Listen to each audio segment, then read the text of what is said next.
कैलाश संहिता। ऋषियों का सूत जी से तथा वामदेव जी का स्कंद से प्रश्न प्रणवार्थ निरूपण के लिए अनुरोध। नमः शिवाय सांबाय सगनाय ससुनवये प्रधान पुरुषाय सर्व स्थित्यंत हेतवे।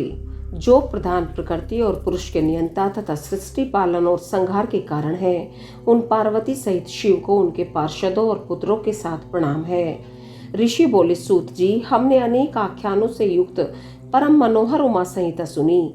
अब आप शिव तत्व का ज्ञान बढ़ाने वाली कैलाश संहिता का वर्णन कीजिए।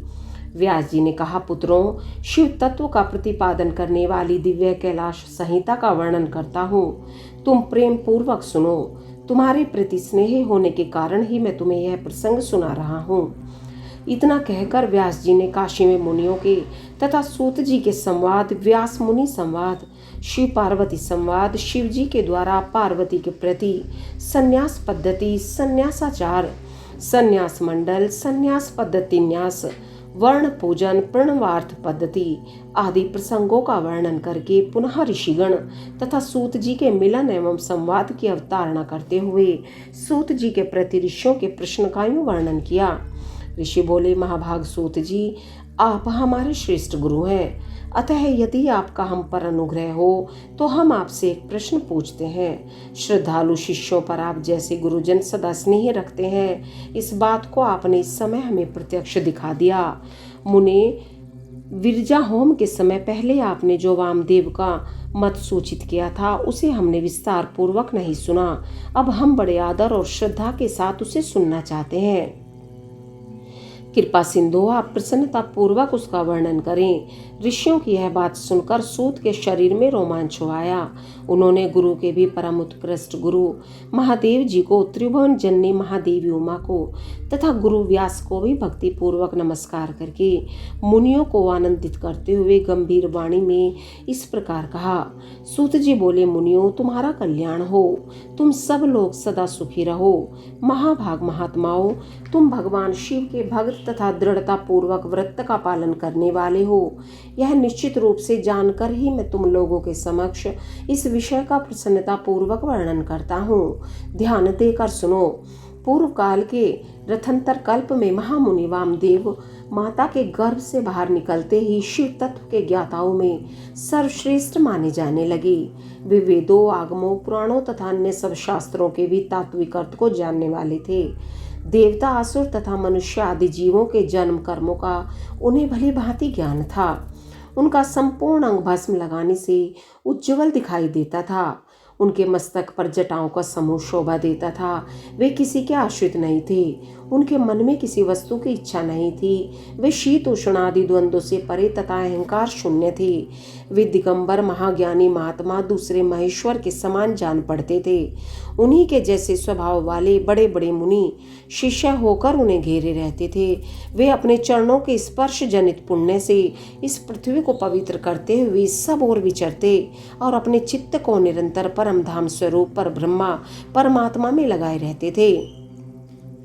इस तरह घूमते हुए वामदेव जी ने मेरु के दक्षिण शिखर कुमार श्रृंग में प्रसन्नता पूर्वक प्रवेश किया, जहां मयूर वाहन शिव कुमार ज्ञान में शक्ति धारण करने वाले समस्त असुरों के नाशक और सर्वदेव वंदित भगवान स्कंद रहते थे।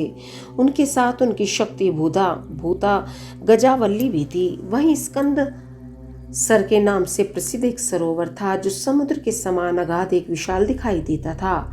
उसका जल ठंडा और स्वादिष्ट था। वह सरोवर स्वच्छ, अगाध एवं बहुत जल राशि से पूर्ण था।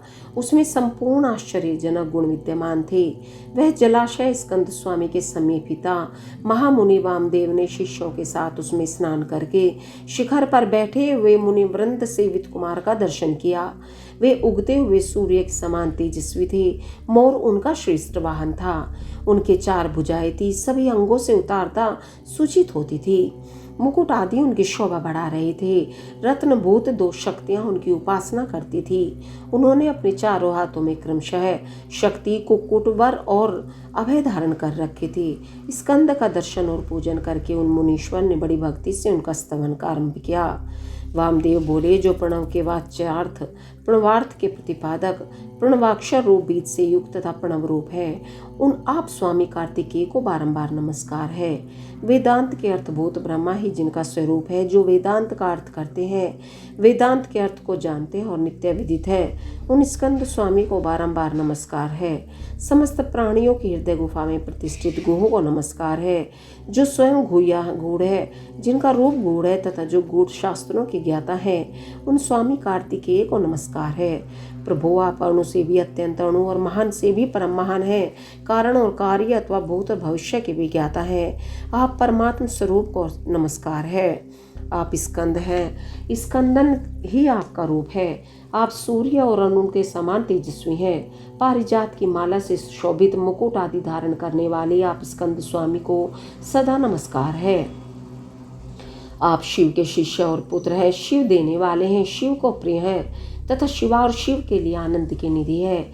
आपको नमस्कार है। आप गंगा जी के बालक, कृतिकाओं के कुमार, भगवती उमा के पुत्र तथा सरकंडों के वन में शयन करने वाले हैं। आप महान बुद्धिमान देवता को नमस्कार है। षडक्षर मंत्र आपका शरीर है।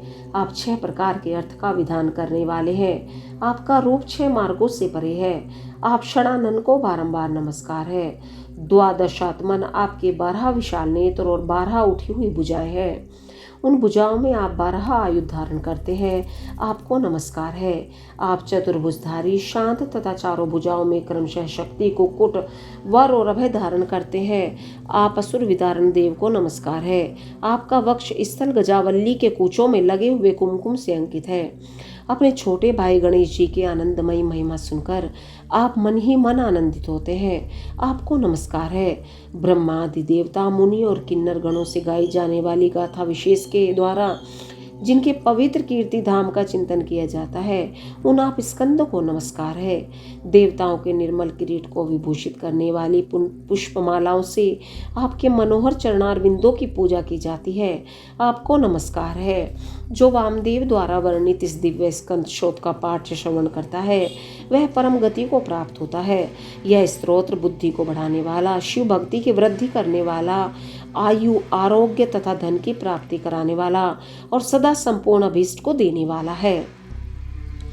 वामदेव ने इस प्रकार देव सेनापति भगवान स्कंद की स्तुति करके 3 बार उनकी परिक्रमा की और पृथ्वी पर दंड की भांति गिरकर नतमस्तक हो बारंबार साष्टांग प्रणाम और परिक्रमा करने के अनंतर वे विनीत भाव से उनके पास खड़े हो गए।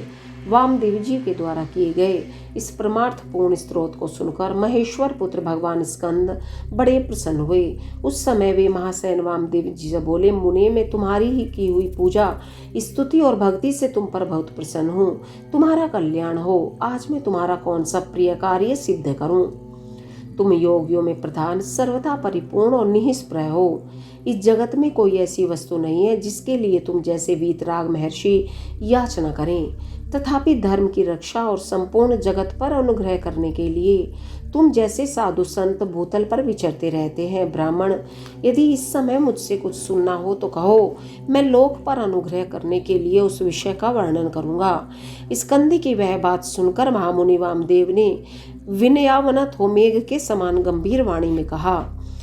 वामदेव बोले, भगवान, आप परमेश्वर हैं, अलौकिक और लौकिक सब प्रकार की विभूतियों के दाता हैं, सर्वज्ञ, सर्वकर्ता, संपूर्ण शक्तियों को धारण करने वाले और सबके स्वामी हैं। हम साधारण जीव हैं। आप परमेश्वर के समीप बोलने की शक्ति या बात करने की योग्यता हम में नहीं है, तथापि यह आपका अनुग्रह है कि आप मुझसे बात करते हैं। महाप्राज्ञ, मैं कृतार्थ हूँ। कण मात्र विज्ञान से प्रेरित हो आपके समक्ष अपना प्रश्न रख रहा हूँ। मेरे इस अपराध को आप क्षमा करेंगे। प्रणव सबसे उत्तम मंत्र है।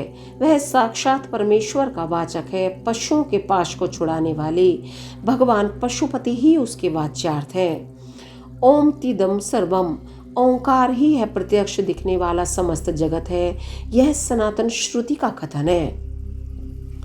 ओमिति ब्रह्मा, अर्थात ओम यह ब्रह्मा है तथा सर्वहोदत्त ब्रह्मा, यह सबका सब ब्रह्मा ही है, इत्यादि बातें भी श्रुतियों द्वारा कही गई हैं। इस प्रकार मैंने समष्टि तथा व्यष्टि भाव से प्रणवार्थ का स्मरण किया है। तात्पर्य यह है कि समष्टि और व्यष्टि सभी पदार्थ प्रणव के ही अर्थ हैं। प्रणव के द्वारा सबका प्रतिपादन होता है। यह बात मैंने सुन रखी है। महाशयन, मुझे कभी आप जैसा गुरु नहीं मिला है, अतः कृपा करके आप प्रणव के अर्थ का प्रतिपादन कीजिए। उपदेश की विधि से तथा सदाचार परंपरा को ध्यान में रखकर आप हमें प्रणवार्थ का उपदेश दें। मुनि के इस प्रकार पूछने पर स्कंद ने प्रणव स्वरूप 38 श्रेष्ठ कलाओं द्वारा लक्षित तथा सदा पार्श्वभाग में उमा को साथ रखने वाले और मुनिवरों से घिरे हुए भगवान सदाशिव को प्रणाम करके उस श्रेय का वर्णन आरंभ किया जिसे श्रुति योनि भी छिपा रखा है। ओम नमः शिवाय।